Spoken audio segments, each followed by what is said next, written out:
अस्सलामुअलैकुम everyone, welcome to और का जोड़। मीर अब्जीशान की तरफ से आपको बहुत बहुत खुश आमदीद। और मैं देख रही हूँ कि स्क्वाड अनाउंस हो चुका है। बहुत सारी गुफ्तगू इस हवाले से हो रही थी, कल हमने भी की है और फाइनली स्क्वाड हमारे सामने है। अच्छा, अफसोस की बात यह है कि इसमें इस बार एक बहुत बड़ा नाम मिसिंग है, उस पर बात करेंगे और मज़ीद देखते हैं कि जो भी लोग इसमें आज जिनकी सिलेक्शन हुई है, क्या ये सिलेक्शन ठीक है। क्योंकि वैसे हम लोग बातें बहुत करते हैं, सिलेक्टर्स का बेसिकली काम है, उन्होंने सेलेक्ट किया, अच्छा ही किया होगा, लेकिन ज़रा अपना थोड़ा थोड़ा इसमें फ्लेवर डालना भी ज़रूरी होता है। आखिर हम बैठे हैं यहाँ पर गुफ्तगू करने के लिए। सो बहुत सारी चीज़ें आज डिस्कस हम करेंगे। नाज़रीन मेरे साथ सेट पर मौजूद हैं हाफिज़ इमरान साहब, आप सबकी जान, क्रिकेट की शान। अस्सलाम वालेकुम हाफिज़ साहब, कैसे हैं आप? जी बहुत शुक्रिया, बहुत शुक्रिया। इसके अलावा आज हमें ज्वाइन करने लगे हैं अजहर खान साहब, जो कि साबिक चीफ सिलेक्टर भी हैं और साबिक कोच भी हैं। बहुत सारी खिदमात उनकी पाकिस्तान क्रिकेट टीम के लिए हैं और बहुत बेहतरीन उनका नज़रिया भी है। कुछ ही देर में हमें ज्वाइन करेंगे, उनके साथ भी गुफ्तगू का सिलसिला जारी करेंगे। उससे पहले हाफिज़ साहब, स्क्वाड आपके सामने है, 15 लोग अनाउंस हो चुके हैं, शाहीन्स के भी अनाउंस है, लेकिन टेस्ट की अगर हम बात करते हैं स्पेशली,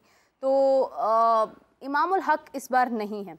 लास्ट टाइम मुझे याद है कि जब टेस्ट हुआ था तो इमामुल हक के बारे में एक बात बहुत कह लें कि तेज़ी से फैल रही थी कि उन्होंने बेशक स्लो स्कोर किया लेकिन वो क्रीज़ पर बहुत देर मौजूद रहे।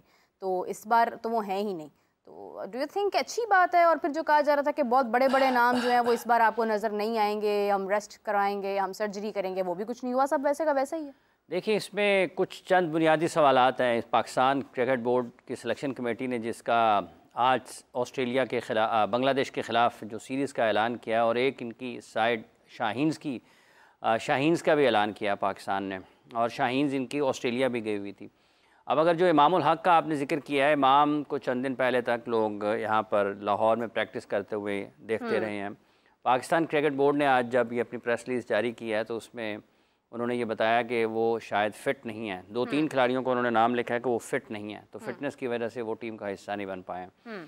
तो इसकी क्लैरिटी ज़रूरी है पाकिस्तान क्रिकेट बोर्ड की तरफ से फ़िटनेस के मामले में। उनकी पहली बात यह है, अगर वो वाकई अनफिट हैं और वो फिटनेस की बुनियाद पर उनकी सिलेक्शन नहीं हो पाई है, तो कोई फ़िज़िकल फ़िटनेस का टेस्ट अगर हुआ है तो फिर सबका हुआ होगा।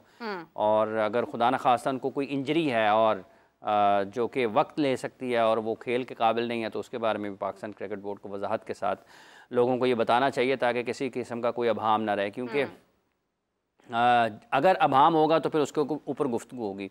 और जहाँ तक ताल्लुक़ इस चीज़ का है, जो आपने कहा कि शायद वो उनका खेल स्ट्राइक रेट इतना ठीक नहीं था। ऑस्ट्रेलिया में अगर आप टेस्ट मैचेस में अपने स्ट्राइक रेट को जांचना शुरू कर देंगे और आपका टेस्ट मैच 4 दिन तक भी ना जाए, तो ये 2 मुख्तलिफ़ चीज़ें हैं। और अगर स्ट्राइक रेट की बुनियाद पर सिर्फ उन्हें अगर आप टीम से बाहर करेंगे तो आपके पास तो टीम बनती भी नहीं है। तो जो सवालात हैं, जिस तरह आपने कहा कि बहुत सारे खिलाड़ियों के बारे में ये सुना था कि हम उनको नहीं शामिल करेंगे सर्जरी, इसका मतलब ये है कि पाकिस्तान क्रिकेट बोर्ड के चेयरमैन ने अपने उस बयान से यू टर्न ले लिया कि वो पाकिस्तान क्रिकेट टीम में कोई तब्दीलियां करना चाहते हैं। तो वो तो उन्होंने ही की हैं। लेकिन जो तब्दीलियां हुई हैं जिस तरीके से इस टीम में, अब ये बड़ी हैरान कुन चीज़ है, 6 फास्ट बॉलर हैं इस टीम में जो स्क्वाड पाकिस्तान ने ऐलान किया, और सिर्फ एक स्पेशलिस्ट स्पिनर है जिसका नाम इब्रार है। कोई स्पेशलिस्ट स्पिनर इसके अलावा नहीं है। और फिर साइम अयूब भी इस टीम का हिस्सा है पाकिस्तान की। इब्रार वर्ल्ड कप तक लोग इसको कहते हैं यार फॉर्मेट मिक्स हो जाता है फॉर्मेट, लेकिन अगर उनको आपने T20 फॉर्मेट में नहीं खिलाया तो इसकी एक वजह तो आप ये कह सकते हैं कि उनकी जो है ट्रस्ट लेवल वो उतना नहीं है कप्तान का या टीम मैनेजमेंट का उनके ऊपर, उनका ट्रस्ट लेवल ठीक नहीं है। और जब उनका ट्रस्ट लेवल ठीक नहीं है कि उनको T20 फॉर्मेट में उन्होंने नहीं खिलाया है, तो फिर वो ट्रस्ट लेवल कैसे वापस आ सकता है? जब आप टेस्ट मैचेस की बात करते हैं, टेस्ट मैच मुश्किल खेल है निस्बतन T20 के, बहुत मुश्किल खेल है। और अगर उसमें वो एतमाद हासिल नहीं कर पाए हैं सिलेक्टर्स का, तो फिर टीम मैनेजमेंट का, तो फिर यहाँ पर कैसे आ गए हैं?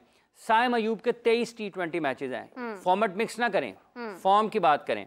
ये वो अगर आप किसी बुनियाद पर साजिद खान को ड्रॉप कर सकते हैं, तो फिर आपने 23 T20 मैचेस दिए हैं साइम अयूब को। एक टेस्ट मैच उन्होंने, अगर आपने उनको सिर्फ इसलिए शामिल किया है कि उनको एक टेस्ट मैच खिलाकर हम बाहर नहीं करना चाहते, तो फिर साजिद खान को भी होना चाहिए था टीम में, जो कि ऑफ स्पिनर है, उनको टीम में आपने शामिल नहीं किया।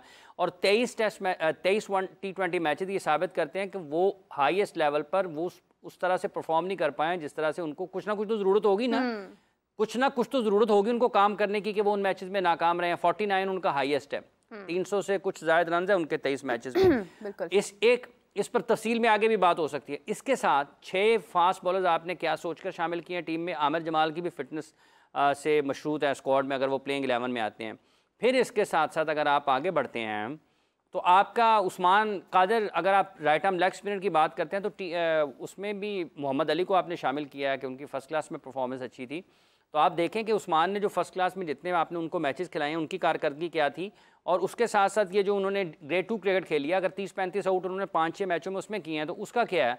फिर अगर आप किसी खिलाड़ी को 3-4 साल से मुंतखब नहीं कर रहे हैं या वो कहीं ना कहीं आपके सिस्टम का हिस्सा नहीं रह रहा, तो उमर अकमल के बारे में भी बात हो रही है ना कि आप उसको कैसे, अगर 4 साल नहीं खिलाया तो या तो उसको बता देंगे उसकी क्रिकेट खत्म होगी, हमने आपको नहीं खिलाना। बिल्कुल सही बात है, ताकि अपनी कोई और मसरूफियत कोई और करे ना। अच्छा हाफिज साहब, यहीं से कंटिन्यू करते हैं। हमें ज्वाइन किया अजहर खान साहब ने, साबिक चीफ सिलेक्टर और साबिक कोच भी है पाकिस्तान टीम के। अस्सलाम वालेकुम अजहर साहब, कैसे हैं आप? जी जी वालेकुम सलाम। अजहर साहब, ये बहुत खुशी हुई सबसे पहले तो आपको अपने शो में बुलाकर और आपकी आवाज़ सुनकर। बहुत देर बाद आपके साथ गुफ्तगू का सिलसिला जारी होने जा रहा है। और दूसरी तरफ ये अजहर साहब के स्क्वाड यकीनन आपने देखा होगा, इसके अंदर इमामुल हक भी नहीं है। बहुत सारे दावे जो पीसीबी की जानिब से हो रहे थे कि बड़े बड़े नाम इस बार आपको आगे आने वाली सीरीज़ में नज़र नहीं आएंगे, वो सब वैसे के वैसे ही हैं। टीम में ग्रुपिंग की खबरें बाहर आईं, उसके बावजूद वही तमाम प्लेयर्स टीम के अंदर शामिल हैं। तो बेहतरी कब होगी? और बहुत सारे ऐसे खिलाड़ी हैं जो शामिल हो सकते थे, साजिद का जिक्र किया हाफिज साहब ने, उस्मान कादिर का जिक्र किया। उन तमाम लोगों का क्या कसूर है कि वो इसमें शामिल नहीं हो पाए हैं? फिर आप कहते हैं आपके पास स्पिनर्स भी नहीं है, लेकिन आप प्रोड्यूस भी नहीं करते हैं प्लेयर्स को। तो क्या आपकी राय है इस स्क्वाड के हवाले से? देखिए, अभी हाफिज साहब ने काउंट जो है वो दिया है प्लेयर टू प्लेयर। सबसे अनहोनी बात मेरे लिए है वो ये है कि 6 बॉलर आप लोग किए हैं अपने स्क्वाड में, और उसमें आपका एक बॉलर है वो subject to fitness, that is Aamir Jamal. अब आई डोंट नो, ये पीसीबी ने नहीं बताया कि कौन सा एरिया उनका अफेक्टेड है, कौन सी उनकी फिटनेस लेवल जो है अप टू द मार्क नहीं है, वो कब तक इम्प्रूव करेंगे, क्या ये जो आपके प्रैक्टिस मैचेस हैं उसमें ये लेंगे कि नहीं लेंगे, दैट इज वन साइड। अब मैं आपको बताऊं कि जो टेस्ट मैचेस है ना, इनको खेलने का तरीका जो है वो सिर्फ एक है, वो ये है कि लॉन्ग वर्जन में आपको ऑक्यूपेशन ऑफ क्रीज करना पड़ती है और आपको सेशन जीतने पड़ते हैं। अगर 12 सेशन हैं तो अगर आप 8 सेशन जीतेंगे तो आप टेस्ट मैच में अपनी हिकमत अमली दिखा सकेंगे। ये दुनिया जहां भी क्रिकेट खेली जा रही है तो सबसे पहले चीज यही देखी जाती है कि आपके पास कितने लोग जो हैं वो अच्छे खेलने के लिए बिल्कुल तैयार हैं। हमारे पास ऑस्ट्रेलिया के टूर के बाद कोई टीम में ऐसा इंक्लूजन हो सकता है। अब जैसे कि हुरैरा का नाम आ रहा है, कामरान गुलाम का नाम आ रहा है और साइम अयूब का आ रहा है। अभी हाफिज साहब ने बड़ी अच्छी बात की साइम अयूब के बारे में। साइम अयूब जो है वो इस वक्त मुझे ये लग रहा है कि क्या वो मेंटली, फिजिकली, टेक्निकली और cricketing wise is he ready to play for Pakistan in red ball game? मुझे नहीं लग रहा और ये एक ह्यूज क्वेश्चन मार्क है कि एक बंदा भी, हाफिज साहब ने डिटेल अकाउंट दिया कि 23 मैचों में उनके 300 रन है और 49 हाईएस्ट है।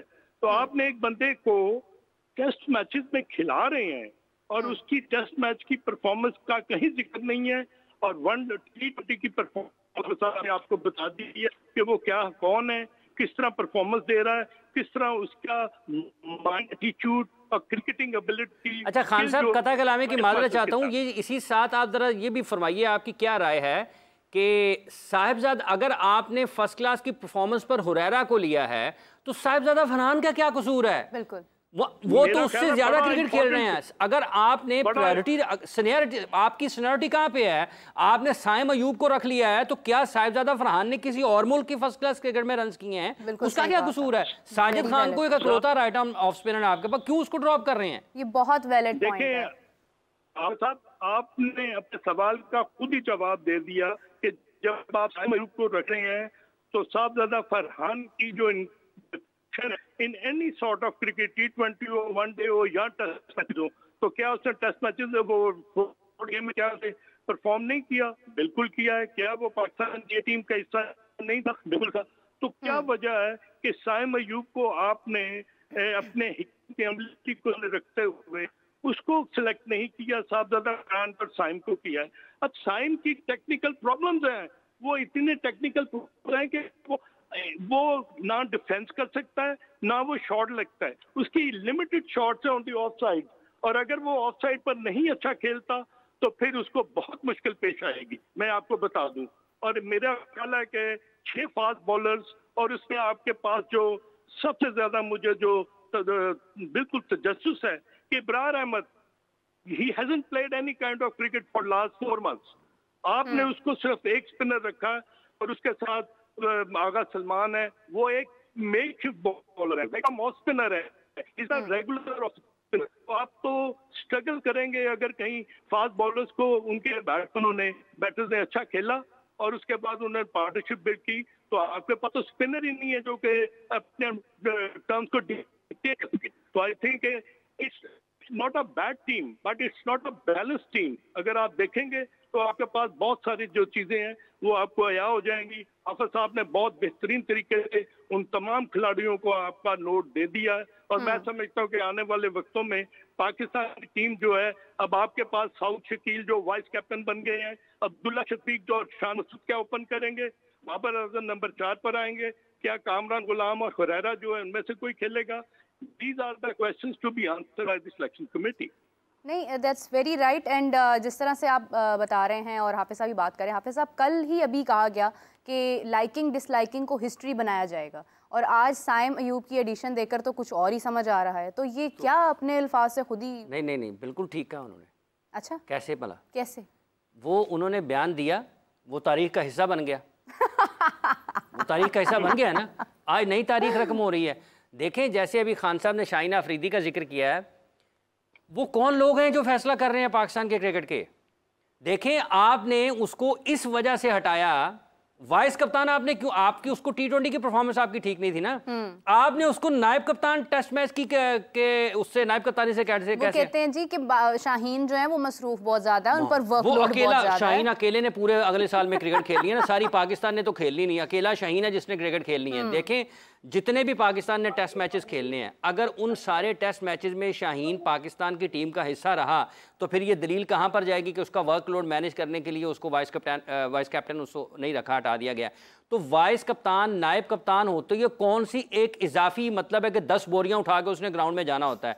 देखें, ये वो फैसले हैं जो आपको साबित करते हैं, जिसका आपने अभी लाइकिंग डिसलाइकिंग का कहा ना कि हमने तारीख का उसको हिस्सा बना दिया। ये नई तारीख रकम हो रही है। ये कप्तानी के मामले में, नायब कप्तानी के मामले में जब आपने सऊद शकील को वाइस कैप्टन बना दिया, तो क्या आप 1 साल के बाद सऊद शकील को पाकिस्तान की टेस्ट टीम का कप्तान बना सकते हैं? आप नहीं बना पाएंगे, आपके तो अपने पांव पर खड़े ही नहीं होते हैं। ये जो आपने शाहीना अफरीदी को नायब कप्तानी से हटाया ना, ये खालिस्तान इसका मामला वर्कलोड नहीं है, ये अकेला वो नहीं है जिसके ऊपर वर्कलोड आता है। ये तो वो क्रिकेट बोर्ड है जो अपने पिचेस के वर्कलोड का ख्याल नहीं कर सकता। पूरा सीजन इन्होंने अनाउंस किया है, 1 सितंबर 2024 से लेके 5 अगस्त 2025 तक इनका सीजन है।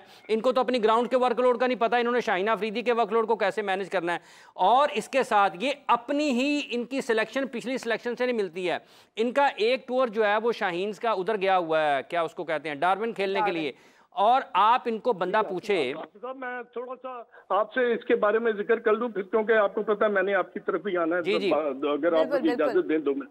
जी खान साहब, मैंने ये कह रहा हूँ कि पाकिस्तान की टीम को बैलेंस करने के लिए ना आपको एक लेग स्पिनर बहुत जरूरी है, क्योंकि पिचेस जो है ना ये किसी वो नहीं है बॉलिंग के लिए। यहाँ पर पेस बॉलर जो है, आई डोंट नो कि आप टोनी हेमिंग आए हैं, वो पाकिस्तान की पिचेस को किस तरह देखते हैं, यहाँ पर एनवायरनमेंट कैसी है, वेदर इम्पैक्ट है, क्योंकि ये आजकल मानसून का सीजन शुरू होने हुआ है और पिचेस जो है वो बिल्कुल स्लगिश हो गई होंगी, उनको धूप की जरूरत होगी, बेक होना पड़ेगा, बॉल कितना बाउंस करता है, कितना स्विंग करता है, कितना स्विंग करता है। These are all part of making your team, making your pitch. अगर pitch according to the requirement और जो पाकिस्तान की स्ट्रेंथ है, इस वक्त तो मुझे पाकिस्तान की स्ट्रेंथ फास्ट बॉलिंग लग रही है ना आपके साथ। तो पाकिस्तान की बॉलिंग जो है वो स्पिन अटैक पर तो नहीं जा रही है। एक स्पिनर आपने रखा है वो बोलेगा, this is all up to the captain and the selection committee to answer. अब इब्रार अहमद बॉलिंग करते हैं और आप लंबा स्पेल करते हैं और बॉलिंग को वो ज्यादा उनकी जो मिस्ट्री बॉलिंग है उसमें उनकी अगर अंदर आ रहा है या बाहर बॉल निकल रहा है या वो थोड़ा सा लेग ब्रेक हो रहा है, अगर वो उसको रीड कर गए तो फिर where do then you are going to go look for another leg spinner or off spinner कि आपके पास नहीं है इसके मौजूद स्क्वाड में। तो आई थिंक ये पाकिस्तान ने आगे जाके अपने टेस्ट चैंपियनशिप में आगे जाना है, तो Pakistan need to find a very fine right arm leg spinner और लेफ्ट आर्म। नुमान अली को आपने ड्रॉप कर दिया विदाउट एनी रीजन, क्या वजह थी? क्या नए प्लेयर्स को मौका देना था ना, यंग प्लेयर्स को मौका देने की बात हो रही थी। नहीं, यंग प्लेयर्स के साथ तो फिर 37 के तो आपके कप्तान शान मसूद भी हैं, he is going to be of 38 39 and very soon. तो क्या आप उसको भी ड्रॉप करके क्या कप्तान लेके आएंगे? आफ्ताब ने भी बात की। तो मेरा पॉइंट ऑफ व्यू है कि आपको बैलेंस करने के लिए सिर्फ बांग्लादेश को नहीं देखना कि हमने इनको जीतना है, आपने आगे जाना साउथ अफ्रीका, आपने जाना ईस्ट इंग्लैंड, आपने आके खेलना है टीम। आपको पता है कितनी अच्छी आज वो 3-0 वो सीरीज जीते हैं अगेंस्ट वेस्ट इंडीज। तो इसके लिए प्रेपरेशन जो है वो आपको अपना फास्ट बॉलिंग पर ही जाना है। तो हाफिज साहब मुझे इजाजत दें, मुझे कॉल आ रही है कि वो अटेंड कर लूँ। बिल्कुल ठीक है, बिल्कुल ठीक है। अच्छा, जो पॉइंट अजहर खान साहब ने शेयर किया है कि आप नुमान आ सकते हैं, फिर अगर आपने यंग वाली बात करनी है तो फिर आपके पास तो बहुत सारे प्लेयर्स ऐसे हैं जो अभी फिल वक्त यंग नहीं है। बिल्कुल ऐसा है। एक और इसके साथ ये जो यंग प्लेयर्स की बात की है ना, अभी जो डार्विन की हम बात कर, right arm leg spinner, right arm leg spinner की जो ज़रूरत है, जिस तरह खान साहब ने कहा कि हमने सिर्फ बांग्लादेश के खिलाफ तो नहीं खेलना, आपके पास राइट आर्म लेग स्पिनर्स अगर हैं तो आप उनको क्यों मौके नहीं दे रहे हैं? हाँ। उस्मान कादिर का या जो एक पाकिस्तान के मेरे जहन से नाम निकल गया, डोमेस्टिक क्रिकेट में उन्होंने डिपार्टमेंट्स की बड़े आउट किए थे, आप क्यों उस्मान की तरफ नहीं जाते हैं? आप क्यों उसको नहीं खिलाते हैं? पाकिस्तान में इस वक्त अपनी उम्र में जो उस वक्त उनकी एज है, अगर किसी के बॉल में स्पिन है, अगर किसी की कलाइयों में जान है, अगर कोई लंबी क्रिकेट पाकिस्तान के लिए खेल सकता है, और अगर आप ये चाहें कि हमने उनको ग्रूम करना है, उनको वक्त देना है, उनसे फ़ायदा लेना है, उनकी सलाहियतों से फ़ायदा उठाना है, तो आप क्यों उसको नहीं, ना आपने उनको डार्विन भेजा, ना आपने उनको यहाँ पर शामिल किया है ए स्क्वाड के लिए, और ना आपने उनको पाकिस्तान के स्क्वाड में मुंतखब किया है। तो अगर राइट आर्म लेग स्पिनर जो है, ये जलते जलते आपकी बस में तो चढ़ नहीं किसी ने जाना, आप उनको शामिल करेंगे तो वो होंगे। एक दूसरा जो आपकी एज की बात है, यहाँ पर जब आप उम्र का ताल्लुक है, ये आपकी टेस्ट क्रिकेट, आपको जितना आप खेलते जाते हैं उतना आप इसमें मैच्योर होते हैं। ये मैच्योर लोगों की क्रिकेट है। साइम अयूब के ऊपर आपकी है, साहिबजादा फरहान का क्या कसूर है? ठीक है। और फिर इसी सिलेक्शन कमेटी ने पाकिस्तान की शाहीन जो बांग्लादेश के खिलाफ है उसके लिए भी टीम का ऐलान किया है। वो उठा के देखें वो कौन कौन है। सरफराज अहमद को आप कैसे डाल सकते हैं उसमें, शाहीन में कैसे डाल सकते हैं आप? और आपने हसीबुल्लाह को भेजा था डार्विन उस 4 डे के लिए, ठीक है। तो क्या आपके जहन में नहीं था कि यहाँ पाकिस्तान में भी मैचेस होने हैं, वहाँ पे 4 डे और है, यहाँ पर टीम और है, वहाँ पर साहिबजादा फरहान कप्तानी कर रहे थे 4 डे में, यहाँ पर वो है ही नहीं है। अगर वो वहाँ पर मसरूफियत थी तो क्या आपको ये पता नहीं था कि उनकी बेहतरीन सलाहियतें जो हैं उससे इस्तेफादा कहाँ पर किस जगह कैसे करना है? अगर आपने ये टूर मैनेज नहीं किया, क्लैश कर रहे हैं प्लेयर्स आपके एक दूसरे के साथ, कि एक शाहीन साहब की वहाँ पर खेल रही है, एक अगर यहाँ पर खेल रही है, तो जो बेस्ट प्लेयर्स हैं जो पाकिस्तान का मुस्तकबिल हो सकते हैं उनको वहाँ पर होना चाहिए, ये यहाँ पर होना चाहिए, उनको यहाँ पर होना चाहिए। और अगर वो वहाँ पर है तो उसका जिम्मेदार कौन है? वो पाकिस्तान क्रिकेट बोर्ड है। और अगर हसीबुल्लाह वहाँ पर आपकी 4 डे टीम में थे तो यहाँ पर वो क्यों नहीं है? अगर वो पाकिस्तान के सेकंड विकेट कीपर है लॉन्गर फॉर्मेट में, तो वो क्यों नहीं है यहाँ पर? हाँ। उनको यहाँ पर बांग्लादेश के खिलाफ होना चाहिए, जबकि आपकी टीम टेस्ट, उसके बाद टेस्ट मैचेस खेलने हैं। आपने 8-10 उन खिलाड़ियों को जिन्होंने बांग्लादेश के खिलाफ टेस्ट मैच खेलना है, ये शाहीन की टीम में डाल दिया है, वो बांग्लादेश के खिलाफ खेलेंगे। वो कुछ तो खुदा का खौफ करें। बहुत ज़बरदस्त हाफिज साहब, क्योंकि ये तमाम सवालात जो हैं ये करने की हिम्मत भी किसी में नहीं होती है, और ये तो सारी चीज़ें, ये क्वेश्चंस बनते हैं, ये रेज होने हैं, और इनके ऊपर बात होनी है। पाकिस्तान की टीम गई शारजा T20 मैच खेलने के लिए। लोग कहते हैं कि हम फॉर्मेट मिक्स नहीं करते, हमें पड़ता है, अल्लाह की रहमत से हमें पता है कि 20 ओवर्स की क्रिकेट में और 5 दिन की क्रिकेट में क्या फ़र्क है। आप सिलेक्शन पॉलिसी की बात करते हैं, देखिए 6 फास्ट बॉलर आपने खिला लिए हैं, क्या इनको ये ख्याल आया है कि पाकिस्तान ने पर्थ में मैचेस खेलने हैं सारे? ठीक है, 4 फास्ट बॉलर्स के साथ पाकिस्तान अफगानिस्तान के खिलाफ शारजा में T20 मैच खेलने के लिए गया, और टॉस जीतकर बारी दे दी उनको, और उसके बाद मैच हार गया। यहाँ पर आपने 6 फास्ट बॉलर रख लिए हैं। आप बताएं, आपने पिंडी में मैच खेलना है। प्लेइंग 11 क्या होगी आपकी? देखिए, अब इसमें देखते हैं, तो ये एक सवाल ज़रूर है जब आप प्लेइंग 11 की तरफ चले जाते हैं कि आप कितने, पिच क्या होगी, उसके हिसाब से आप टीम मैनेजमेंट अपना, और जो सिलेक्शन कमेटी है वो 16 बाद में बनाती है, वो 11 पहले बनाती है। 11 पहले कि आप अपनी पिंडी में मैच खेल रहे हैं, रावलपिंडी में, तो उस पिच को देखते हुए, या जो भी आपकी हिकमत अमली होती है कि हम 11 कौन से होंगे। जब आप 11 बना लेते हैं तो फिर आप 12, 13, 14, 15, 16 देखते हैं। अगर आप इसमें देखते हैं, चूँकि इमाम नहीं है, अब देखना ही है कि क्या ये साइम को खिलाते हैं या नहीं खिलाते हैं। अगर ये साइम को नहीं खिलाते हैं तो फिर पाकिस्तान के पास ओपनर आएंगे अब्दुल्ला शफीक और शान मसूद, नंबर 3 पे आ जाएंगे बाबर। आप देखना ये है कि ये बैटिंग लंबी करते हैं या नहीं करते हैं। तो नंबर 4 पर फिर आप क्या रिजवान आएगा या सरफराज आएगा, दोनों में से आप किसको खिलाते हैं? क्योंकि आपने ऑस्ट्रेलिया में मुश्किल पिच पे तो सरफराज को खिला दिया, तो अगर रिजवान को खिलाते हैं फिर सलमान अली आगा, सऊद शकील, ये 4 आपके 6 आपके बैटर्स बन जाते हैं, बाकी बच जाते हैं 5, इब्रार आ जाएंगे 7, ठीक है। फिर आप क्या अगर एक इजाफी बैट्समैन डालते हैं या 3 फास्ट बॉलर्स के साथ आमिर जमाल आ जाते हैं, आमिर जमाल आ जाएंगे ना, उसके साथ आपने दो फास्ट बॉलर और डालने हैं। और आमिर जमाल की इंजरी का, जैसे खान साहब ने बिल्कुल ठीक कहा था, वो इंग्लैंड में काउंटी क्रिकेट खेलने के लिए गए थे, उनको बैक इंजरी हुई थी और उनकी इंजरी के बारे में ये बिल्कुल क्लैरिटी होनी चाहिए। और ये एक और चीज़ है कि आपका टेस्ट मैच शुरू होने को है, क्या आप अभी तक सब्जेक्ट टू फिटनेस क्यों कर रहे हैं?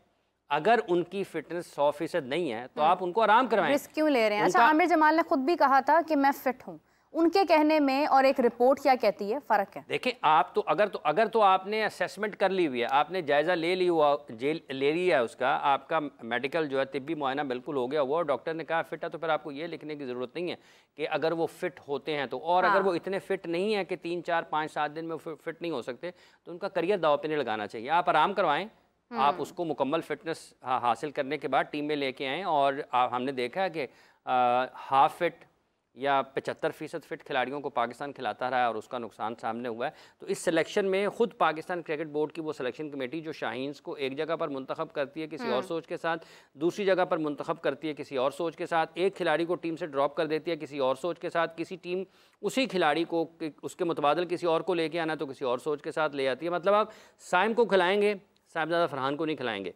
तो ये एक अफसोसनाक सूरत हाल है ना कि अगर आपने फर्स्ट क्लास क्रिकेट में 3 साल की परफॉर्मेंस के ऊपर खिलाड़ियों को कॉन्ट्रैक्ट देने हैं, तो क्या 3 साल की performance as opening batsman Sahibzada Farhan deserve नहीं करते हैं कि आप उनको टीम में डालें? आप साइम अब उधर देख लें, इंडिया में शुभमन गिल की नुमाइंदगी के अंदर जायसवाल से बेहतर ज़्यादा अच्छी परफॉर्मेंस भी लोगों को नज़र आएगी। शुभमन गिल की परफॉर्मेंस उतनी अच्छी नहीं होगी जितनी और लोगों की, लेकिन वो शुभमन को इसलिए तरजीह देंगे कि वो पहले से खेल रही हैं, सीनियरिटी के एतबार से अभी उनका नंबर है। तो जब तक कि आप उतने ज़्यादा ख़राब ना हो जाए कि आपको ड्रॉप करना पड़े, उस वक्त तक वो किसी और को उसकी जगह पर नहीं डालेंगे। आपने कैसे सब चीज़ें बाईपास की हैं एक से एक। और सरफराज अहमद को आपने डाल दिया उसमें। अच्छा, 2 विकेट कीपर आपके, चलें ठीक है, आपने मोहम्मद रिजवान को कह दिया। सरफराज का क्या कसूर है? आप क्यों उनको फिर आप शामिल ही क्यों करते हैं? पहली बात तो ये। दूसरी बात ये है कि आपके 6 फास्ट बॉलर, एक आपका स्पिनर जिसको आपने इतने अरसे से मौका भी नहीं दिया, और अब आप उनको मौका देंगे और अब अगर कोई ऊंच नीच हो रही है तो आप कहेंगे नहीं रहने दें, आप उनका भी कैरियर खत्म कर देंगे। अच्छा, आपने आमिर जमाल को ऐड किया जस्ट बिकॉज के T20 के अंदर बहुत गुफ्तगू हो रही थी कि आमिर जमाल को होना चाहिए। अब आपने उनको भी शामिल कर दिया बदोबदी में ना। चाँद फतेह अली खान साहब की बात याद आ गई है मुझे। तो मतलब आप देखें हाफिज साहब के इस तमाम सिलेक्शन के बाद एक तरफ आप कहते हैं कि नहीं, हमने नए प्लेयर्स को मौका देना है, हमने नए चांसेस अपनाने हैं, हमने नई टेक्निक के साथ जाना है। दूसरी तरफ आप कहते हैं अच्छा फिर आपके यही सीनियर प्लेयर जो आपके टॉप खिलाड़ी हैं, क्या इनका होना बहुत ज़रूरी था इस टेस्ट में? क्या इनको एज अ सीनियर किसी ऐसी टीम के साथ मुकाबले में नहीं होना चाहिए था जो वाकई इनके मुकाबले की हो? क्या ये हम एक नया एक्सपीरियंस नहीं अपना सकते थे? जैसे इंडिया शुभमन गिल के साथ गए और तमाम उनकी टीम नहीं थी, तो क्या हमारे पास कमी है प्लेयर्स की? देखिए जी, आपने कहा है कि जो पाकिस्तान क्रिकेट बोर्ड ने ये क्या हम नए खिलाड़ियों को साथ नहीं जा सकते थे, या क्या हमें नए खिलाड़ियों को शामिल नहीं करना चाहिए था? नए खिलाड़ियों को शामिल करने की इन्होंने करनी है बात, जिन्होंने जब पाकिस्तान शाहीन्स का जो स्क्वाड अनाउंस किया ना, उसमें पढ़ के बताते हैं ताकि रेफरेंस के तौर पर लोगों को याद रहे। सरफराज अहमद तो हैं, जैसन गिलेस्पी ने, शान मसूद आ गए, ये तो आ गई पाकिस्तान की टेस्ट टीम, ये आ गई है जी पाकिस्तान की शाहीन्स। आपने कहा कि नए खिलाड़ियों को मौका देना चाहिए था, क्या इनके पास नहीं है, या ये कह रहे थे कि हम नए खिलाड़ियों को मौका देंगे? पाकिस्तान की शाहीन्स सऊद शकील, कामरान गुलाम, महरान मुमताज़, मीर हमज़ा, मोहम्मद अली, मोहम्मद रमीज़, मोहम्मद हुरैरा, नसीम शाह, साद बेग, साद खान, साइम अयूब, समीन गुल, सरफराज अहमद और उमर अमीन पर मुश्तमिल है। उमर अमीन भी उन्हीं खिलाड़ियों में शामिल हैं जो डार्विन खेलने के लिए गए थे रेड बॉल, ठीक है, वो यहाँ पर तो हैं। तो अगर सरफराज अहमद और नसीम शाह भी हैं, जिन्होंने ए टीम में सरफराज को डाल दिया है, मोहम्मद अली को डाल दिया है, मीर हमज़ा को डाल दिया है, हुरैरा को डाल दिया है और उमर अमीन को डाल दिया है। उनसे हम और भी कई खिलाड़ियों को डाल दिया। हम उनसे ये तवक्को करें कि वो खिलाड़ी नए खिलाड़ियों को मौका दें। ये तो मतलब मेरी समझ से बाहर है कि एक आप देखिए न्यूजीलैंड ने भी भेजे थे ना अपने नए प्लेयर्स यहाँ पर, उन्होंने सीरीज 2-2 से बराबर कर ली थी, ठीक है, और उन्होंने बराबर भी कर ली थी। आप मौका दें तो सही। हर जगह जरूरी है कि आपने अपने टॉप खिलाड़ियों को लेकर ही जाना है, आपने हर जगह उन्हें शामिल करना है। उन्होंने टेस्ट टीम ए टीम में मौका नहीं दिया, उन्होंने ए टीम में मौका नहीं दिया, वो पाकिस्तान की टीम में कैसे मौका दे देंगे? वो तो ए टीम में शामिल कर रहे उनमें। तो ये जो एक सिलेक्शन हुई है ना, ये जो चंद दिन पहले कहा गया था कि हम जो है, बल्कि हर दूसरे दिन कहा जाता है हम मेरिट इंश्योर करेंगे, कोई थॉट प्रोसेस नहीं है, कोई आपकी सोच, हिकमत अमली, कोई फ़िक्र, कोई लॉजिक नज़र नहीं आती कि आप जो आपने क्यों सरफराज अहमद को, वो पाकिस्तान की टीम में है, वो पाकिस्तान के स्क्वाड का हिस्सा है, मोहम्मद अली स्क्वाड का हिस्सा है, हुरैरा स्क्वाड का हिस्सा है, नसीम शाह स्क्वाड का हिस्सा है, आप शाहीन्स में तो कम अज़ कम और लोगों को डालें। बिल्कुल सही बात है। दुनिया में कहाँ पे ऐसा होता है? अच्छा, मेरिट की अगर बात है तो साइम अयूब का किस मेरिट पर वहाँ पर है? यही वो सवाल है जो लोगों के सामने जवाब दे पाकिस्तान क्रिकेट बोर्ड की सिलेक्शन कमेटी के 23 टी। और जिस फॉर्मेट में आपने उनको 1 साल क्रिकेट खिलाई है, 1 साल या उससे ज़्यादा, उनकी शोहरत वो वाला फॉर्मेट है, वो तो उसमें भी नाकाम रहे हैं। और खान साहब ने अभी उनकी टेक्निक के ऊपर भी बात की है कि टेक्निकली भी उनको कहीं ना कहीं मसाइल हैं। तो आप अगर उनको 23 मैच नाकाम होने के बाद, ये बिल्कुल वही है कि जैसे उस्मान खान वर्ल्ड कप से नाकाम होकर आए और इन्होंने ऑस्ट्रेलिया भेज दिया, डार्विन जो मैचेस हो रहे हैं वहाँ पर खेलने के लिए। तो आप तो फेलियर जो हैं उनको प्रोपोगेट कर रहे हैं, जो फेलियर हैं आप उनको इन्फोर्स कर रहे हैं, जो नाकाम हैं आप उनको उनकी नाकामी का वो दे रहे हैं, इनाम दे रहे हैं कि नाकाम रहो, इनाम पाओ, टीम में आ जाओ। प्रोसेस को हमारी कोई भी किसी भी किस्म के किसी खिलाड़ी से कोई जाती या किसी किस्म की कोई इस किस्म की गुफ्तगू नहीं है कि हम कहें कि इसको नहीं तो इसको। ये आपके सामने एक पूरा सिलसिला है, आपके सामने पूरा एक तरीक़ाकार है। क्या उस तरीक़ाकार पर अमल होते हुए दिखाई दे रहा है?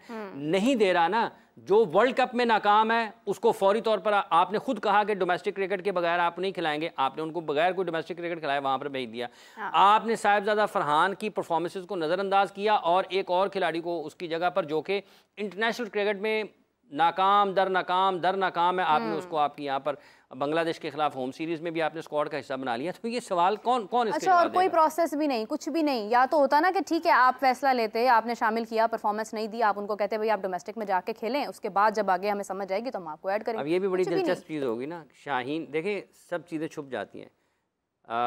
शाहीन आफरीदी के ऊपर वर्कलोड है, बाबर आजम के ऊपर कोई वर्कलोड नहीं है। शाहीन आफरीदी के ऊपर वर्कलोड है, मोहम्मद रिजवान का कोई वर्कलोड नहीं है। शाहीन आफरीदी का वर्कलोड है, नसीम शाह का कोई वर्कलोड नहीं, जिनको 100 लीग का भी एनओसी नहीं दिया। इन 4 खिलाड़ियों को आपने लीग से रोक दिया तो वर्कलोड तो मैनेज हो गया। आप साफ बताएं कि जनाब हम इनको नायब कप्तानी से हटा रहे हैं, जैसे हमने इनको T20 की नायब कप्तानी से हटाया था। तो ये तो कोई दलील ही नहीं है। फिर शान मसूद उसी टूर के ऊपर पाकिस्तान के कैप्टन थे जिस टूर के ऊपर शाहीन आफरीदी वाइस कैप्टन थे। तो अगर कप्तानी अगर आपको पसंद नहीं है तो फिर आपको नायब कप्तानी अगर पसंद नहीं है तो कप्तानी कैसे पसंद है? वो भी तो अपनी जगह पर मौजूद है। सो ये जितना कहा जाता है ना मेरिट का, या जो ये कहा जाता है हम पसंद नापसंद पर या ज़ातियात के ऊपर या इस किस्म की चीज़ों के ऊपर हम फैसले नहीं करते, ये इनके फैसले खुद बताते हैं, चीख कर बता रहे हैं कि हमें बताएं, हमें ठीक करें। हाँ हमें ठीक करें। मतलब हमने ये फैसले किए हैं, हमारे ऊपर आप बातचीत करें, हमें खुलकर जो है ना। वो लोग एंटरटेन होते हैं, लोग कहते हैं पाकिस्तान क्रिकेट बोर्ड रोज़ाना की बुनियाद पर कोई ना कोई ऐसे फैसले करता है। अगर मोहम्मद अमीन, उमर अमीन आ सकते हैं पाकिस्तान शाहीन्स के स्क्वाड में, तो हसीबुल्लाह फिर क्यों नहीं आ सकते थे? बिल्कुल सही बात, क्यों नहीं आ सकते थे ना। मैनेज करना हर तरीके से खिलाड़ी को, ये पाकिस्तान क्रिकेट बोर्ड के उन लोगों का काम है जो सुबह दोपहर शाम उठते हैं और लोगों को मतलब है कि बौला जट की तरह नारे लगाते होंगे कि देखिए बहुत सारी ऑप्शंस है हाफिज साहब। मुझे पर्सनली शाहनवाज दहानी का बड़ा ब्राइट फ्यूचर, वो तो अनफिट हो गया था ना वहाँ पे, वो उधर गए हैं क्या? अब ये भी एक सवाल है कि टूर से पहले आपने कैंप किया, आपने एक क्या नाम था उसका, कंडीशनिंग कैंप किया वहाँ पर कराची में। तो आपने क्या फिजिकल फिटनेस की है कि खिलाड़ी वहाँ पर पहुँचते अनफिट हो गए? काशिफ भी अनफिट हुए, शाहनवाज धानी भी अनफिट हुए, एक और मेरा ख्याल है इंजरी, हाँ एक आध और भी इंजरी थी। लेकिन ये तो अगर इसका मतलब ये है कि या तो उस कैंप में गैर ज़रूरी तौर पर बोझ डाला गया। और ऐसा हो नहीं सकता कि आप फिज़िकल फिटनेस को इम्प्रूव करने के लिए, बेहतर बनाने के लिए किसी कैंप का इनेकाद करें और जब आप टूर्नामेंट में जाएं तो आप कोलैप्स कर जाएं। अच्छा, ये इतनी लंबी जो डोमेस्टिक होनी है पूरा साल, दो तीन तीन दिन के गैप से, इसके बाद कैंप की ज़रूरत तो हमें नहीं होगी, है ना? हाँ, मेरा ख्याल है इसके बाद इन सबको एक कैंप में भेजना पड़ेगा। ये सारे, क्योंकि ये तो क्रिकेट इतनी हो जानी है कि वो वही आपका कैंप है। छुट्टी है ही नहीं, छुट्टी है ही नहीं। तो इसमें वर्कलोड नहीं है। अगर शाहीन को वर्कलोड की वजह से सिर्फ वाइस कैप्टन आप उसको हटा सकते हैं, ठीक है, तो क्या इन खिलाड़ियों का वर्कलोड मैनेज करने के लिए किसी ने उस ऊपर से आना है? या अली जंजानी साहब से पूछना पड़ेगा कि जंजानी साहब इनके लिए सितारे आ रहे हैं, इनके कौन से सितारे हैं जो इनका वर्कलोड मैनेज करेंगे?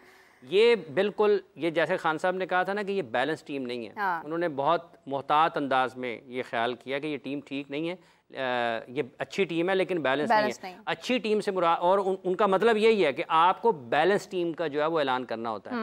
अच्छी टीम और बैलेंस टीम में फ़र्क है। अच्छी टीम से आपके पास 15, 16, 17 नाम है ना, सारे अच्छे हैं, सारे अच्छे हैं। मतलब कोई ये तो नहीं कहेगा कि साइम अयूब अच्छा नहीं है, वो कहेगा यार ये परफॉर्म नहीं कर रहा। कोई ये नहीं कहेगा यार कामरान गुलाम अच्छा नहीं है, वो कह रहे हैं यार इसको थोड़ा सा अभी चांस और वक्त में थोड़ा 3 महीने के बाद मिलना चाहिए था।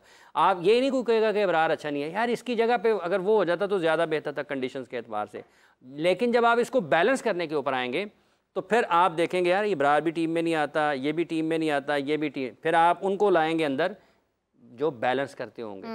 हार्दिक पांड्या इंडिया की टीम को बैलेंस करता है। मिडल में एक बेहतरीन बैट्समैन, एक 4 ओवर्स का बॉलर T20 में, 10 ओवर्स का बॉलर वनडे क्रिकेट में, 5 पे 6 पे बेहतरीन बल्लेबाज, ठीक है। बेन स्टोक्स अपनी टेस्ट टीम को बैलेंस करते हैं। पाकिस्तान में आए, आउट करके टेस्ट सीरीज़ जीती, जहाँ पर रन्स करने की ज़रूरत होती है वहाँ पे रन्स करते हैं, वो बैलेंस करते हैं अपनी टीम को। तो ये वो खिलाड़ी हैं जो अपनी अपनी टीमों को बैलेंस करते हैं। पाकिस्तान में सब जो सब लोग ताल्लुकात को बैलेंस रखा जाता है। हाँ। कि इसकी जगह पे भी ये भी रह जाए, वो भी रह जाए, ये भी रह जाए, को बैलेंस रखा जाता है। हाँ, हिस्ट्री को उन्होंने कहा ना कि हम वो हिस्ट्री बन जाए, तो वो उन्होंने ठीक कहा, हिस्ट्री बन गई। अब आगे बढ़ रहे हैं। ना शाहीन का कोई सर पैर नजर आता है, ना पाकिस्तान। 6 फास्ट बॉलर्स, अगर कोई बैठा हो तो बताए 6 फास्ट बॉलर्स आप कैसे मुंतखब कर सकते हैं? एक स्पिनर, सिर्फ एक स्पिनर। इसका मतलब ये है कि पिच जो है वो इन्होंने तेज़ पिचेस बनानी है। दूसरा ये है कि अगर आप एक फास्ट बॉलर के साथ, एक स्पिनर के साथ जाते हैं तो सलमान अली आगा को आप एक पार्ट टाइम बॉलर के तौर पर इस्तेमाल करेंगे या उसकी स्पिन बॉलिंग से फ़ायदा उनको मौका इस बार भी नहीं दिया जाएगा। इस जगह बनती ही नहीं है ना, समझ ही नहीं आ रही। सलमान आ जाएंगे। सलमान अली आगा होंगे उसमें, ये प्लेइंग 11 में भी होंगे सलमान, क्योंकि व्हाट अबाउट अबरार? वो भी एक ही अब अगर उसको भी ना डालें तो इसका मतलब ये है कि बॉलिंग सलमान अली आगा से कराएं। और अबरार का वैसे तारीख यही बताती है कि आयरलैंड से इंग्लैंड से अमेरिका मैच कोई नहीं खिलाया।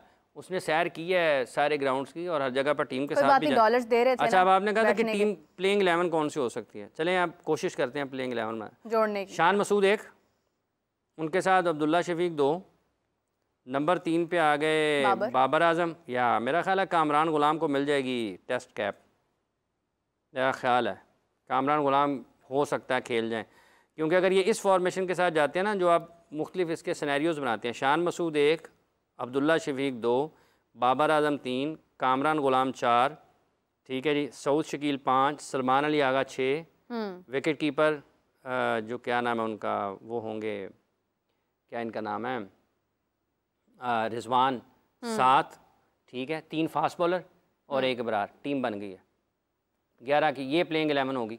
अच्छा, जो प्लेयर्स ड्रॉप हुए हैं, Imamul Haq, Faheem Ashraf allrounder, fast bowler Hasan Ali, Mohammad Wasim junior, spinner Mohammad Nawaz, Sajid Khan, Noman Ali injured. इनमें से कुछ इंजर्ड है, इनमें से कुछ इंजर्ड है। तो ये प्लेइंग 11 इंजर्ड होने की रीज़न क्या है?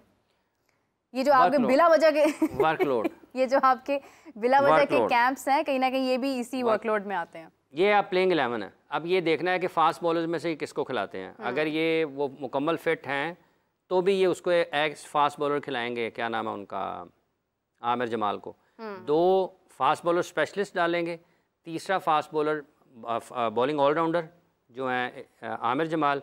मेरा ये ख्याल है कि शाहीन अफरीदी 1। अब ये देखना है वर्कलोड मैनेजमेंट के नाम पर उसको मैच खिलाते हैं या नहीं खिलाते, या फिर ये मोहम्मद अली और मीर हमजा की तरफ जाते हैं या खुरम शहजाद की तरफ जाते हैं। इतनी ज़्यादा फास्ट बॉलर नसीम शाह भी तो है ना, नसीम शाह की वापसी हुई है 3-4 महीनों के बाद, तो नसीम शाह भी हैं। 3 फास्ट बॉलर्स, 1 स्पिनर 4 और बाकी बाबर आजम 5, शान 6, अब्दुल्ला 7, कामरान गुलाम 8, ठीक है जी, उसके साथ रिजवान 9 और क्या नाम है इसका, एक बीच में कितने आ गए, ये 11 यही हैं। बहरहाल चले 11 बदोबदी 11। हाफिज साहब, एक और सवाल मेरे जहन में आ रहा था। आप देखें कि जो कोचिंग है इसके अंदर, क्योंकि जेसन गिलेस्पी को शामिल करना, इसका मतलब ये है कि हमारे पास शायद कोई बहुत अच्छी ऑप्शंस नहीं है कि हम इंटरनेशनल कोचेस की तरफ जाते हैं, या इसकी बहुत सारी और भी वजूहात हो सकती हैं। सबसे बड़ी वजह तो यही है, आप उनको लेकर आए और डेफिनेटली कोचिंग का बहुत बड़ा किरदार इसके अंदर भी नजर आता है। कोचिंग किस तरह से देखते हैं ये जो प्लेइंग 11 या जो स्क्वाड अनाउंस अभी जो अनाउंस हुआ है ना, अगर तो जेसन गिलेस्पी की भी इसमें राय शामिल है तो फिर तो कोई इतनी ज़्यादा अच्छी चीज़ नहीं है, क्योंकि अगर आप ऑस्ट्रेलिया जिस टीम में जेसन गिलेस्पी खेले हैं उस टीम में एक राइट आर्म लेग स्पिनर की जो कामयाबियाँ हैं उनकी, उसका बहुत बड़ा हाथ है। और ऑस्ट्रेलियन जो हैं वो विकेट टेकिंग माइंडसेट है उनका कि ऑल द टाइम आप अटैक करते हैं। उस अटैक में आप राइट आर्म लेग स्पिनर एक बड़ी विकेट टेकिंग ऑप्शन होती है, आप उसको नज़रअंदाज करके आगे नहीं बढ़ सकते, पहली बात ये है। दूसरी बात यह है, चूँकि अब उनकी पहली असाइनमेंट है, वो काम करेंगे प्लेइंग 11 को कैसे मुंतखब करते हैं, पिचेस कैसी तैयार करवाते हैं इन मैचेस के लिए, और उसके बाद फिर आप किस हिकमत अमली के साथ टेस्ट मैच खेलते हुए नज़र आते हैं। लेकिन अगर ये कहा जाए कि इमामुल हक को, चूँकि ये भी सुनने में आ रहा है कि इमाम को सिर्फ इसलिए ड्रॉप कर दिया गया कि उसका स्ट्राइक रेट उतना अच्छा नहीं था। भाईजान, आपकी 5 दिन तो टेस्ट मैच पूरा नहीं होता, या तो हो ना आपका टेस्ट मैच ड्रॉ हो रहा है और 5-5 दिन आपकी टीम आउट ही नहीं होती और आपको बड़े शॉट्स के लिए या हाई स्ट्राइक रेट के साथ खेलने की ज़रूरत है, तो फिर तो और बात है। तो ये अब जेसन गिलेस्पी का इम्तहान है इस हवाले से, किस टीम को मुंतखब करते हैं जो 11 खेलेगी, पिचेस की तैयारी में उनकी कितनी राय शामिल होगी और पाकिस्तान उस हवाले से किस तरीके से आगे बढ़ता है। बेस्ट ऑफ लक उनके लिए। पाकिस्तान के पास हैं, उनको इस्तेमाल नहीं किया जाता मुख्तलिफ़ हवालों से और ना उनको इतना इख्तियार दिया जाता है, लेकिन आप बाहर से किसी को लेकर आते हैं तो आप उनको इख्तियार भी देते हैं, आप उनकी बात भी सुनते हैं। तो फिर फ़र्क भी तो नज़र आना चाहिए ना। हाँ, फ़र्क नज़र आना चाहिए। जब आप किसी को इख्तियार देते हैं तो फिर फ़र्क नज़र आना चाहिए। अगर आप उनको इतना इख्तियार दे दें और फिर वो आपकी क्रिकेट वैसे ही हो जैसे कोई बगैर किसी कोच की चल रही है, तो फिर तो आपके लिए मुश्किलात होंगी। शान के लिए भी एक चैलेंज ज़रूर होगा, क्योंकि जब वो ऑस्ट्रेलिया गए थे उस वक्त टीम के हालात और थे। अब टीम उसके बाद से न्यूजीलैंड में हारी है, उसके बाद न्यूजीलैंड के खिलाफ न्यूजीलैंड में हारी, फिर पाकिस्तान आए, न्यूजीलैंड ने सीरीज़ बराबर की, आयरलैंड के खिलाफ एक मैच हारे, फिर हम इंग्लैंड के खिलाफ मैचेस हारे, फिर हम वहाँ से इंग्लैंड खेलने के लिए गए और यूएसए खेलने के लिए वर्ल्ड कप के मैच, वर्ल्ड कप के सुपर 8 मरहले से पहले हम बाहर हुए।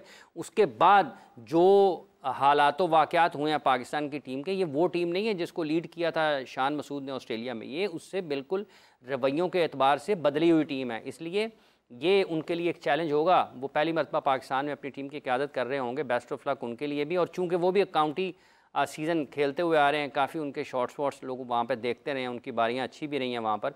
अब देखना यह है कि वो अपनी फॉर्म को अगर बेहतर तरीके से यहाँ पर आगे कैरी करते हैं, कंटिन्यू करते हैं अपनी फॉर्म को, रन्स करते हैं। इनफरादी तौर पर अगर वो रन्स नहीं कर पाएंगे तो उनके लिए मुश्किल होगा कि वो एज़ लीडर फ्रंट से लीड कर पाएँ। तो सबसे पहले तो उनको अपने रन्स करना ज़रूरी होंगे। ये 20-25 रन अगर करके वो खुद आउट होते रहे तो वो कोई ड्रेसिंग रूम में आपकी बात नहीं सुनेगा। तो ड्रेसिंग रूम में बात सुनाने के लिए आपको सबसे पहले को कम अज़ कम पहली बारी में तो 100 करने पड़ेंगे।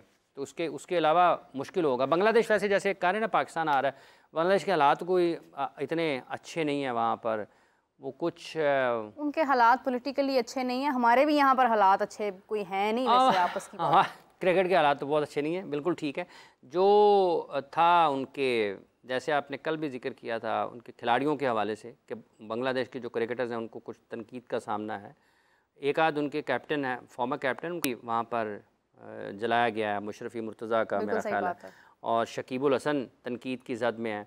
यूँ जो कि सियासी चीज़ें हैं, क्रिकेटर्स जो हैं उनके लिए दुआ गो हैं कि वो वहाँ पर महफूज रहें, अच्छे तरीके से रहें, और उनकी जो ज़िंदगी है बांग्लादेश के लोगों की, वो जल्द अज जल्द मामूल पर आए। और अभी सुन रहे हैं, देख रहे हैं कि कुछ शायद वहाँ पर चीज़ें मामूल की तरफ आने की तरफ चल पड़ी हैं। अल्लाह करे कि आए और उनकी टीम पाकिस्तान आए, अच्छी क्रिकेट खेलें, और वो इस मुश्किल वक्त में, हम ये तो नहीं कह सकते उनको कोई टेस्ट सीरीज़ पाकिस्तान से जीत के जाएं, अपनी कौम को खुशियाँ दें, अच्छी क्रिकेट खेलें। वैसे हमारे खिलाड़ी बहुत रहमदिल हैं, वो पूरा मौका देते हैं खुशियाँ मनाने का दूसरों को। ऐसे ये हो चुका है पहले भी। 99 के वर्ल्ड कप में पाकिस्तान हारा था उनसे, और वर्ल्ड कप का मैच, और उसके बाद पाकिस्तान के खिलाड़ियों ने कहा था कि हमें इसका मैच हारने का दुख नहीं है क्योंकि हम अपने भाइयों से आ रहे हैं। वो एक अलग बात है कि हसीना वाजिद साहबा ने उसके बाद क्या बयान दिया था, वो तारीख़ का हिस्सा, वो दोहराना नहीं चाहता मैं। लेकिन इसके अलावा भी 2012 में 2012 के एशिया कप में पाकिस्तान और, मेरा ख्याल है 2012 का एशिया कप था, पाकिस्तान और बांग्लादेश का फ़ाइनल हुआ था। तो पाकिस्तान वहाँ भी फ़ाइनल के मौका पर पाकिस्तान जीता था। एजाज़ चीमा ने मेरा ख्याल 9-10 रन से आखिरी ओवर में उनका दिफा किया था। तो उस वक्त की जो उनके वज़ीर-ए-आज़म थी वो मौजूद थी, उसमें उन्होंने इख्तितामी तकरीब में शिरकत करना थी। लेकिन पाकिस्तान जब जीता है तो मेरा ख्याल है कि वो छोड़कर चली गई थी और उन्होंने उस तकरीब में शिरकत नहीं की थी। मेरा ख्याल है कुछ इस किस्म का वाक़या था। बहुत सारी हिस्ट्री है बांग्लादेश और पाकिस्तान की। Hafeez sahab, I am about to wrap up the show, लेकिन एक और चीज़ याद आ रही थी। कहते हैं जब बहुत सारे वादे होते हैं और जब फिर पूरे नहीं होते तो फिर आपको छोटी छोटी बातें याद आती रहती हैं। तो वो मुझे डिसिप्लिन वाली बात भी याद आ रही थी कि डिसिप्लिन पर भी कंप्रोमाइज़ नहीं होगा, ज़ीरो टॉलरेंस पॉलिसी भी होगी। तो वो नज़र नहीं आया, उसका थोड़ा थोड़ा दुख मेरे दिल में हो रहा है। उसका आप इसको कर दें, वो जो था उनको कहा आपने कहा कि ज़ीरो टॉलरेंस, ठीक है,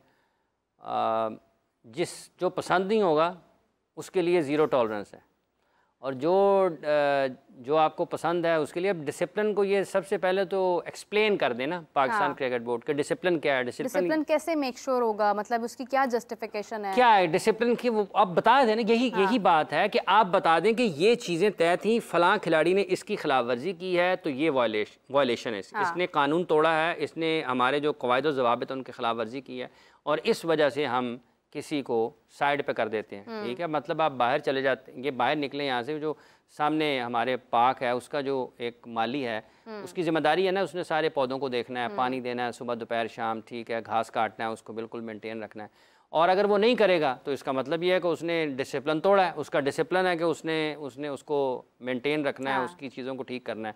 तो ये तो हो गया। अब ये तो कोई डिसिप्लिन नहीं है ना कि आप किसी का पता ही नहीं है, जिसको आपने बाहर करना है उसको कह दीजिए डिसिप्लिन है, जिसको आपने बाहर करना है उसको कह दीजिए डिसिप्लिन है, ज़ीरो टॉलरेंस, ज़ीरो टॉलरेंस। खैर बहुत सारी चीज़ें हैं जो वक्तन फ़वक्तन याद आ रही हैं, लेकिन ठीक है, अब जो हो गया है हम बहुत सारी नहीं, कोई ऐसी बात नहीं, अगर याद आती रहेंगी तो हमने कौन सा मतलब टीवी दरवाज़ा बंद कर देना, दोबारा कल फिर कर लेंगे।